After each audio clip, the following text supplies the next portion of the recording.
30 años, la tecnocracia en nuestro país se convirtió en una élite transeccional. Ahora, uno de los temas fundamentales de discusión en nuestro país es el tema económico. El presidente de la República planteó su proyecto alternativo de nación en el año 2006. Ya hacía una crítica muy enérgica al modelo neoliberal. Esta crisis se gestó a partir de que se impone el llamado modelo neoliberal, la política neoliberal. Desde 1983 y de manera muy especial a partir del gobierno de Carlos Salinas de Gortari. Es en este gobierno en donde se lleva a cabo la política de pillaje, el saqueo más grande que se haya dado en la historia de nuestro país.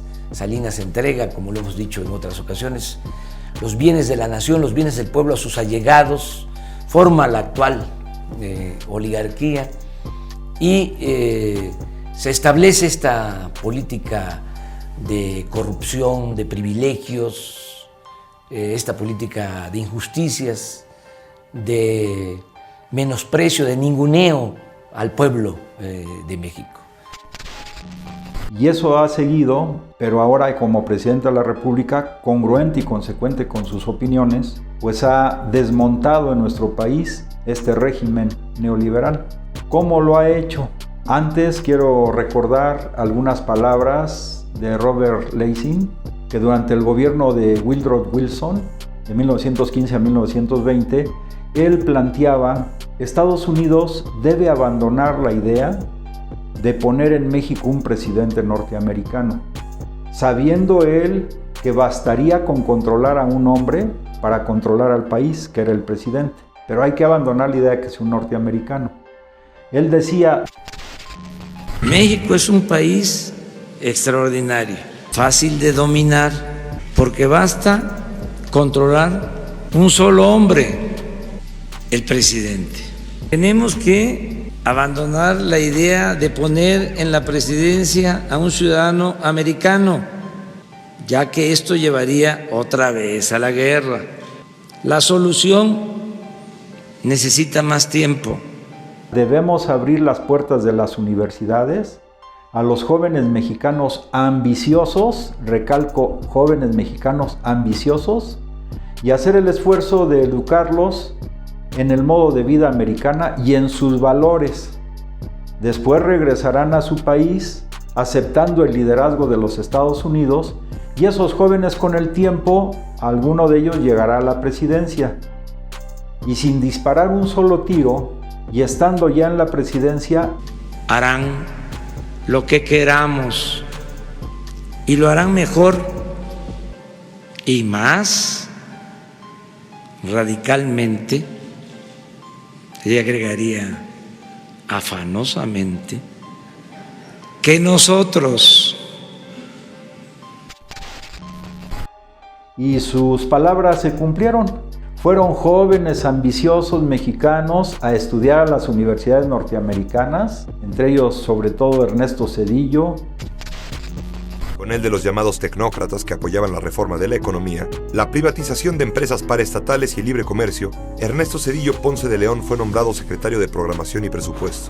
De ahí pasó a la Secretaría de Educación Pública en 1992 y al año siguiente se convirtió en coordinador de la campaña de Luis Donaldo Colosio, candidato del PRI a la presidencia. Algunos otros Salinas de Gortari, algunos que fueron exsecretarios de Hacienda o de Economía en el país, estudiaron allá esos jóvenes ambiciosos, como decía Robert Lessing, y regresaron a México, y efectivamente las grandes transnacionales norteamericanas, sin disparar un solo tiro, pusieron en la presidencia de la República a varios de estos jóvenes. Zedillo encabezaría un gobierno neoliberal ortodoxo. El presidente priista privatizó los ferrocarriles nacionales, subió en 50% el impuesto al valor agregado y entregó el sistema de pensiones del Seguro Social a la especulación bancaria. Es preciso abrir el sector eléctrico a la inversión privada. Es indispensable pasar de un esquema que limita la participación privada en la industria eléctrica a uno nuevo que la promueva en beneficio de la economía nacional, de las familias y las...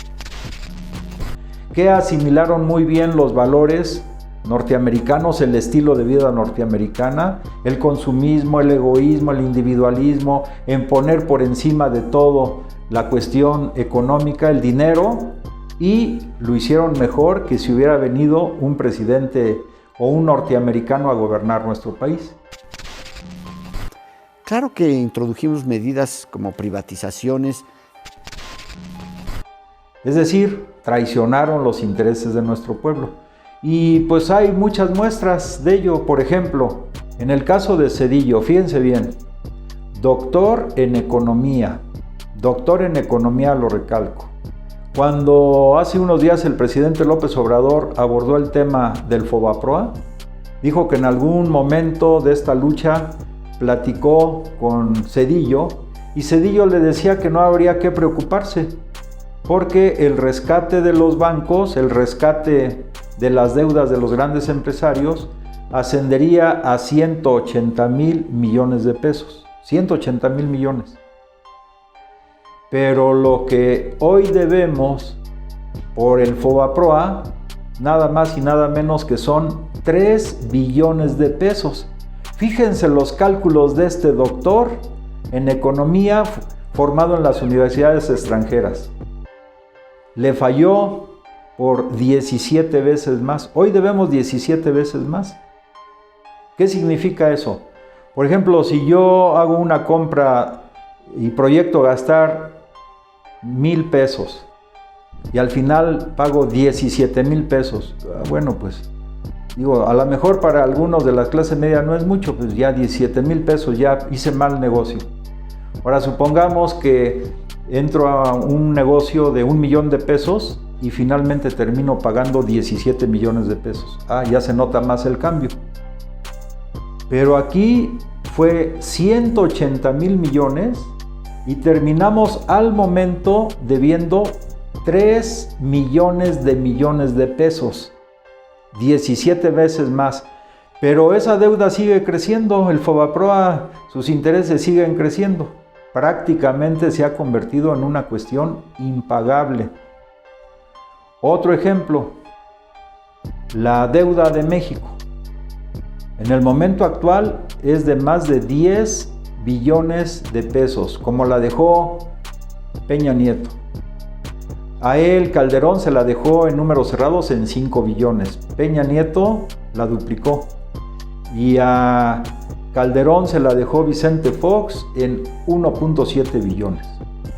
Entonces, pero ahora son ya un poco más de 10 billones. Bueno, cada año en la Cámara de Diputados, sobre todo este año pasado, se aprobó pagar solamente por el servicio de la deuda 700,000 millones de pesos. Ahora, me regreso a unos años, cuando yo fui diputado federal, por ejemplo, en el 2009, el presupuesto para el 2010, la mayoría de diputados, yo voté en contra, lógicamente, aprobaron pagar para el servicio de la deuda 60,000 millones de pesos. Fíjense, 2009, 60,000 millones de pesos para el presupuesto del 2010. 10 años después, ahora se aprueba 700,000 millones de pesos. Es decir, subió 12 veces más en 10 años. Es decir, los recursos que aprueba la Cámara de Diputados para el pago del servicio de la deuda aumentó en 10 años 1,200%. Quiere decir que eso es impagable, no se puede. Supongamos ahora que se decreta una moratoria al pago de los intereses de la deuda por 3 años, supongamos. Bueno, si hoy este año se aprobaron 700,000 millones de pesos, una moratoria por 3 años nos daría recursos por 2,100,000 millones de pesos, 2.1 billones de pesos. Bueno, sería una cuestión extraordinaria. Además, la mereceríamos. Es una suposición, una moratoria al pago de los intereses de la deuda. Eso liberaría recursos extraordinarios. Y pensamos ahora con esta reconfiguración financiera reconfiguración económica y geopolítica que se viene después del coronavirus, que debe haber un proceso de renegociación de la deuda, porque los organismos internacionales, sobre todo el Fondo Monetario Internacional, pues ahora ha dejado en la miseria a millones y millones de seres humanos. Pero así están las cosas. O sea, los jóvenes ambiciosos que se fueron a estudiar a las universidades norteamericanas, algunos de ellos que gobernaron al país, unos desde la presidencia, otros desde la Secretaría de Hacienda o de la Secretaría de Economía, pues llevaron a nuestro país a la ruina.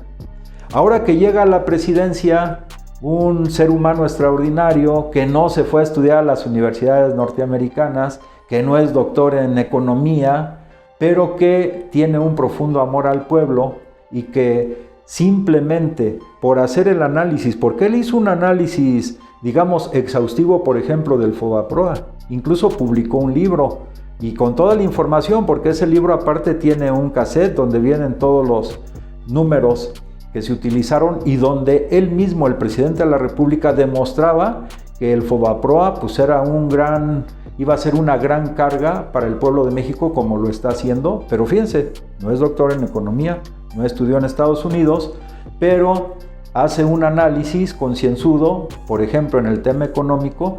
Hoy él está sacando a la luz casi diario en sus conferencias de prensa, recalcando los nuevos conceptos de orden económico que deben prevalecer y que los plasmó muy bien en su libro, también otro libro de los ya casi 17 libros que ha escrito, otro libro que se llama Economía Moral. Entonces, pero repito, no estudió en universidades norteamericanas, lógicamente no va a utilizar los conceptos que se generaron en el periodo neoliberal para tratar de explicar la economía, porque además eso ya fracasó. Es decir, el presidente de la República, aquí abro un paréntesis, aparte de todo, está mostrando el engaño conceptual que utilizaron los neoliberales para formular toda su verborrea orientada a favorecer a las grandes empresas y a las grandes empresas transnacionales y a perjudicar al pueblo. Entonces López Obrador, como hombre sencillo, que además estudió en la universidad, con una visión de estadista, con varios libros publicados sobre tema económico, pero con conceptos diametralmente opuestos, diferentes a los neoliberales, está ayudando incluso a nivel internacional, yo diría es un aporte importante de él también en el terreno económico, a analizar los fenómenos económicos desde otro ángulo y con otras categorías económicas. Cuando hablo de una categoría es un concepto de mayor generalización en el aspecto económico y son conceptos que son extraídos del desarrollo económico que tuvo nuestro pueblo antes de la conquista de los españoles. Algunos dirán, pues son nostálgicos, están utilizando cosas que ya quedaron en el pasado. No es cierto, porque uno de los temas que se está imponiendo y hoy se está viendo en distintos países del mundo, por ejemplo, es ponerle ya un alto total al modelo neoliberal. Viene una reconfiguración geoeconómica y geofinanciera en el planeta y, por ejemplo, China parte de la relación con otros estados de negocios mutuamente ventajosos, no de negocios subordinados al que está invirtiendo. Es otra visión distinta. Pero en los pueblos como México, que todavía hay más de 10 millones de habitantes que son de origen indígena y que conservan tradiciones de trabajo comunitario, y ahora este trabajo comunitario y otros valores como la solidaridad, la fraternidad, están saliendo a flote en este momento de crisis que vivimos, y el presidente de la República está utilizando la fuerza económica del Estado, que no es menor, son 6 millones de pesos, para orientar recursos a reforzar la economía popular, la economía de los sectores más desprotegidos del país. Pues quiere decir que son otros parámetros, otros conceptos, otra actitud moral, otra ética que va orientando el desarrollo económico del país. Y eso es una innovación a nivel mundial que está llevando a cabo el presidente de la República y que puede abrir camino junto con las acciones económicas que también están desarrollando de manera independiente otros países, como puede ser el caso de China, un gigante económico, pero también Rusia o China, que también de manera independiente ellos han decidido ya establecer sus relaciones económicas, sus pagos no a partir del dólar, sino a través de sus monedas respectivas, es decir, no de una cuestión ventajosa. O otros países que van en ese camino, que han desarrollado su economía de manera independiente y que llevan a cabo sus políticas de manera también independiente, pues se está abriendo, repito con esto, una nueva era mundial. Y aquí pues hay todavía una batalla, porque hay quienes persisten en que siga prevaleciendo los criterios y el modelo neoliberal. Pero ya algunos se van cayendo. Por ejemplo, también se vio hoy que el Fondo Monetario Internacional va a hacer algunos préstamos a algunos países europeos. El presidente de México dijo, pues estaría bien que se hagan con tasa cero.